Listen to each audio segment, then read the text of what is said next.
السلام علیکم ورحمۃ اللہ وبرکاتہ۔ میں امید کرتی ہوں کہ آپ سب خیریت سے ہوں گے۔ اللہ سبحانہ و تعالیٰ آپ سب کو اپنی حفظ و امان میں رکھیں، آمین۔ آئیے اپنے ترجمے کے لیسن کا آغاز اللہ سبحانہ و تعالیٰ کے پاک نام سے کرتے ہیں۔ نحمدہ و نصلی علی رسولہ الکریم، اما بعد فاعوذ باللہ من الشیطان الرجیم، بسم اللہ الرحمن الرحیم۔ رب اشرح لی صدری ویسر لی امری واحلل عقدۃ من لسانی یفقہوا قولی رب زدنی علما رب یسر ولا تعسر وتمم بالخیر وبک نستعین آمین یا رب العالمین۔ آج کا لیسن شروع ہوگا آیت نمبر 51 سے، تو آئیے مل کے لیسن شروع کرتے ہیں۔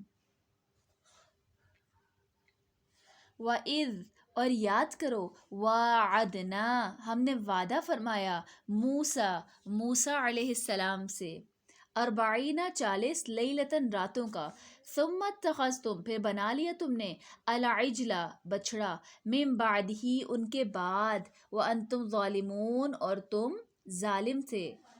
وَإِذْ وَاعَدْنَا مُوسَىٰ 40 لَيْلَةً ثُمَّ اتَّخَذْتُمُ الْعِجْلَ مِن بَعْدِهِ وَأَنْتُمْ ظَالِمُونَ۔ اور یاد کرو جب ہم نے وعدہ فرمایا موسیٰ علیہ السلام سے 40 رات کا، پھر بنا لیا تم نے بچڑے کو معبود ان کے بعد، اور تم سخت ظالم تھے۔ یعنی موسیٰ علیہ السلام سے جب اللہ سبحانہ و تعالی نے ملاقات کا وعدہ کیا 40 راتوں کے لیے، تو ان کی قوم نے بچڑے کو معبود بنا لیا اور وہ سخت ظالم لوگوں میں سے تھے۔ ثم پھر عفونا درگزر فرمایا ہم نے، عنکم تم سے، من بعدی اس کے بعد، ذالک اس، لعلکم شاید کہ تم تشکرون شکر گزار بن جاؤ۔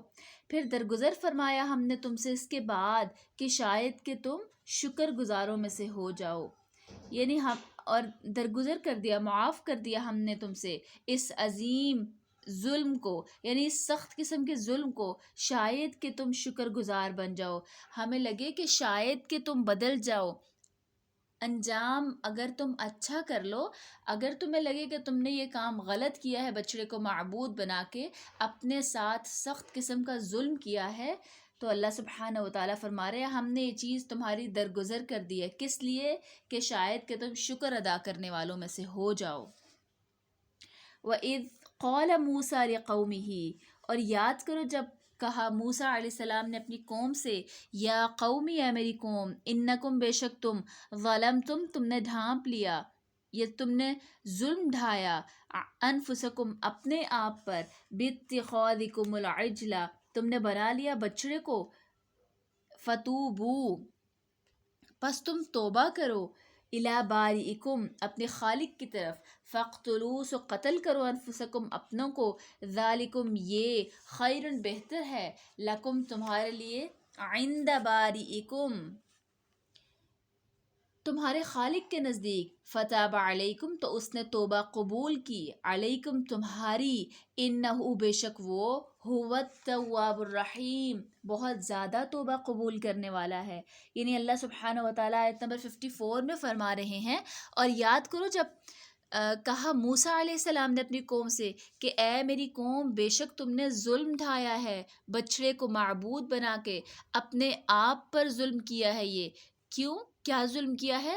بچڑے کو خدا بنا لیا ہے، بس چاہیے کہ اب تم توبہ کرو۔ اب یہ تم نے کام غلط کیا ہے، تو کیا کہا جا رہا ہے کہ تمہیں چاہیے کہ بچڑے کو معبود بنا لینے کے بعد اب اللہ سبحانہ و تعالیٰ سے توبہ کر لو، اپنے خالق کے حضور، سو قتل کرو اپنوں کو جنہوں نے شرک کیا، اور جو بہتر ہے تمہارے لیے تمہارے خالق کے نزدیک، یعنی اللہ سبحانہ و تعالیٰ کے نزدیک کیا چیز بہتر ہے، جو غلطی تم کر چکے ہو اس پر اللہ سبحانہ و تعالیٰ سے توبہ کر لو، اور قتل کرو اپنوں کو جنہوں نے شرک کیا۔ جو لوگ شرک کرنے والے تھے، جو موجود ہیں شرک کرنے والوں میں، انہیں قتل کرنے کا حکم دیا جا رہا ہے۔ اور پھر حق تعالیٰ نے تمہاری توبہ قبول کر لی، بے شک وہ بہت توبہ قبول کرنے والا اور نہایت رحم فرمانے والا ہے۔ یعنی تم توبہ کرو اور توبہ کر کے دیکھو کہ اللہ سبحانہ و تعالیٰ توبہ قبول کرنے والے ہیں۔ وَإِذْ قُلْتُمْ يَا مُوسَىٰ، اور تم نے کہا اے موسیٰ علیہ السلام، لن نؤمن، ہم ہرگز ایمان نہیں لائیں گے، لک حتیٰ، تجھ پر یہاں تک کہ نر اللہ جہرتاً، ہم دیکھ لیں اللہ کو جہرتاً ظاہر، فَأَخَذَتْكُمُ الصَّاعِقَةُ، پس آ لیا تم کو بجلی کی کڑک نے، وَأَنْتُمْ تَنظُرُونَ، اور تم دیکھ رہے تھے۔ اور یاد کرو جب تم نے کہا اے موسیٰ علیہ السلام، ہم ہرگز ایمان نہیں لانے والے تجھ پر جب تک ہم نہ دیکھ لیں اللہ کو ظاہر، بس اس گستاخی پر آ لیا تم کو بجلی کی کڑک نے اور تم دیکھ رہے تھے۔ یعنی انہوں نے توبہ کرنے کے لیے شرط یہ رکھی کہ وہ اللہ سبحانہ و تعالیٰ کا دیدار کریں گے، اللہ سبحانہ و تعالیٰ کو دیکھنا چاہیں گے ظاہر۔ تو ان کی اس گستاخی پر ان کو سزا کیا ملی کہ بجلی کی کڑک نے انہیں آ پکڑا، اور وہ سب دیکھ رہے تھے اس چیز کو کہ ان کے اس گناہ کی وجہ سے ان پر یہ عذاب نازل ہوا ہے۔ وَمَا عَلَيْنَا إِلَّا الْبَلَاغُ الْمُبِينُ۔